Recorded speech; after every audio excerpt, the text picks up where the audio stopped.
Bonjour, dans ce TD sur la dynamique des populations, nous traiterons la croissance des populations, la croissance exponentielle et la croissance logistique.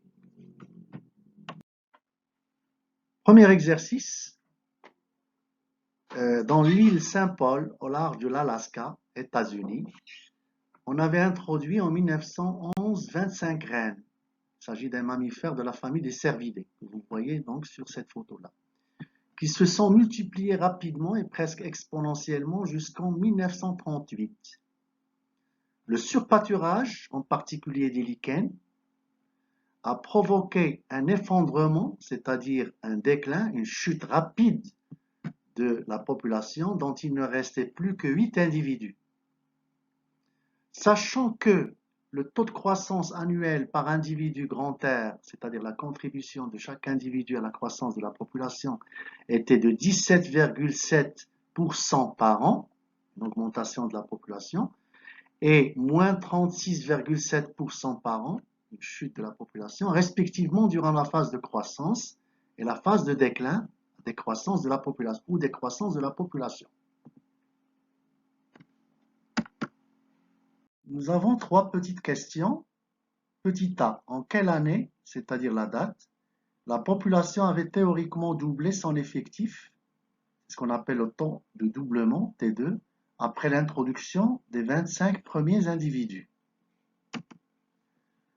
Petit b, calculer l'effectif maximum atteint par la population en 1938.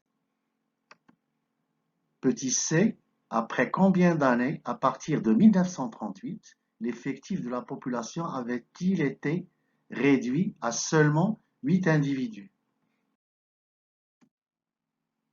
La solution de cet exercice, alors la croissance exponentielle donc s'observe en l'absence de facteurs limitants, c'est-à-dire lorsque les ressources sont abondantes, les ressources alimentaires, spatiales, etc. La vitesse de croissance exponentielle est décrite par l'équation dn sur dt, c'est-à-dire la variation de l'effectif par rapport au temps, est égale à petit r fois n, où n est l'effectif de la taille de la population, et petit r, le taux de croissance instantané, on appelle aussi intrinsèque de la population, c'est-à-dire qui caractérise la population.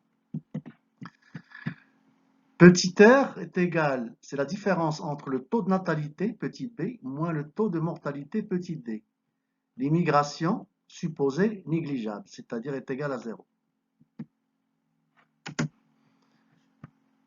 Les naissances, grand B, et les décès, qu'on appelle aussi mortalité, grand D, sont proportionnels à l'effectif grand L, dans les conditions, c'est-à-dire d'absence de facteurs limitants. On a donc grand B est égal petit b, taux de natalité, fois grand N, et grand D est égal petit d, taux de mortalité fois grand N, d'où dn sur dt est égal b, grand B moins grand D est égal à bn moins dn, est égal à b moins d facteur de n, est égal à petit r n, c'est-à-dire que petit r est égal à petit b moins d. Le modèle de croissance exponentielle obtenu par intégration de cette équation, c'est-à-dire dn sur dt est égal à Rn, et l'équation, le modèle, on obtient le modèle exponentiel est égal à nt égale n0 exponentielle rt, où n0 c'est l'effectif de la population tant t est égal à 0, et on obtient une courbe en forme de J lorsque on a une croissance, c'est-à-dire petit r est positif. Lorsque petit r est égal à 0, on n'a pas de croissance, on a donc une ligne constante. Et lorsque petit r est inférieur à 0, on a une décroissance, c'est-à-dire un déclin. Maintenant, on va voir comment calculer petit r à partir de grand R, c'est-à-dire le taux de croissance par individu par unité de temps. Ce grand R, c'est la différence entre l'effectif au temps t moins n0, l'effectif initial, sur l'effectif final, sur l'intervalle de temps t moins t0, est égal à delta n sur n delta t. On montre que delta n, sur delta t est égal à grand R fois n. C'est une fraction de n. L'augmentation de l'effectif par rapport à un intervalle de temps. Ici, c'est un intervalle de temps. R se calcule donc, grand R se calcule donc en temps discret ou discontinu, contrairement à petit r, qui se calcule en temps continu. Donc, l'intervalle de temps delta t est généralement égal à 1, soit un jour, une semaine, un mois, ou en écologie en général, on utilise l'année. Quand delta t tend vers 0, c'est-à-dire dt, on aura grand R tend vers petit r, c'est-à-dire le temps instantané de croissance. À t est égal à 0, l'effectif et n0 est égal à 1 en termes de proportion, c'est-à-dire la population au départ elle est égale à elle-même en termes de proportion à t0. Donc à t1, on aura n1, c'est-à-dire l'effectif au bout d'une année, est égal à 1, c'est-à-dire l'effectif initial en termes de proportion, plus grand R, c'est-à-dire la proportion de croissance. On remplace dans le modèle exponentiel, égal à n0 est égal à 1, exponentielle rtt est égal à 1, est égal à exponentielle r. Cet exponentiel r s'appelle, on l'appelle lambda. Ce lambda, c'est le taux de croissance annuel fini, exprimé par unité de temps. On a aussi lambda est égal à nt plus 1 sur nt, tout simplement. En général, n x, c'est-à-dire un temps x, est égal à n0 multiplié par lambda à la puissance x. Petit r, l'équation qui nous intéresse, est égale à log népérien de 1 plus grand R, d'accord, extrait de cette relation-là, par unité de temps, l'unité c'est le temps moins 1, quand grand R est faible, petit r est très proche de grand R, donc chez les populations naturelles.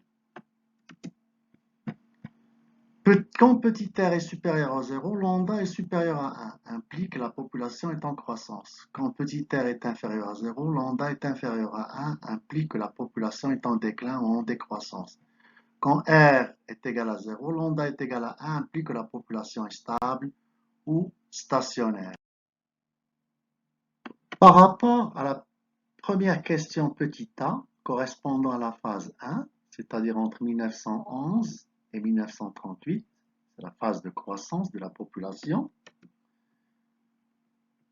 On a donc grand R1 est égal à 17,7% par an, c'est positif, ou 0,177 par an. D'où petit r1, le calcul par la formule précédente, log népérien de 1 plus 0,177 égale à 0,163 en moins 1. Le temps de doublement, c'est-à-dire le temps au bout duquel l'effectif est multiplié par 2, 2n0 est égal à n0 exponentielle r1 t2, t2 c'est le temps de doublement. On simplifie par n0, on a 2 est égal à exponentielle r1 t2, d'où t2, on l'extrait, est égal log népérien de 2 sur r1. Dans notre cas, c'est 0,639 log de 2 divisé par 0,163 égale à 4,25 ans.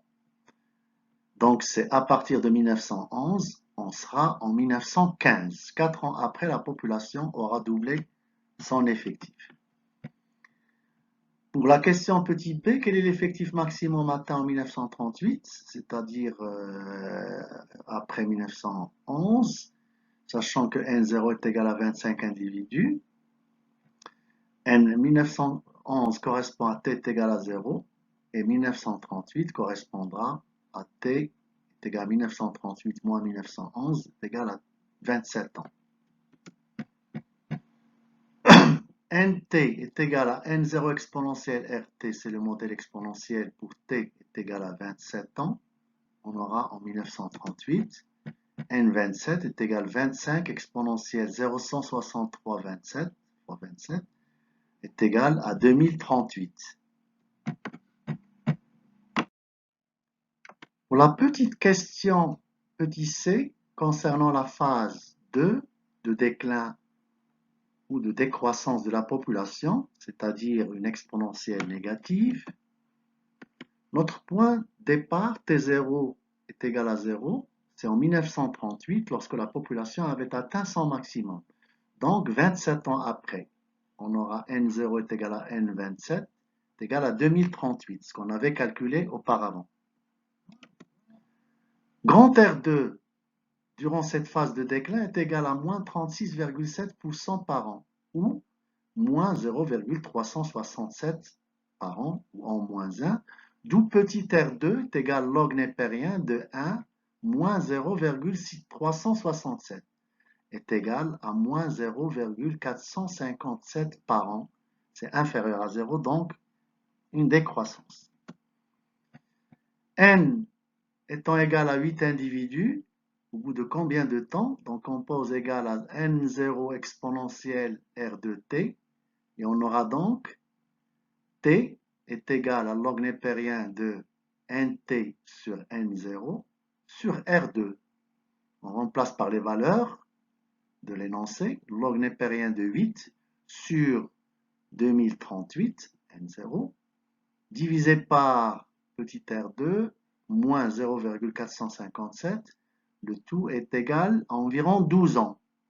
12 années après 1938, c'est-à-dire cet effectif de 8 individus est atteint en 1950.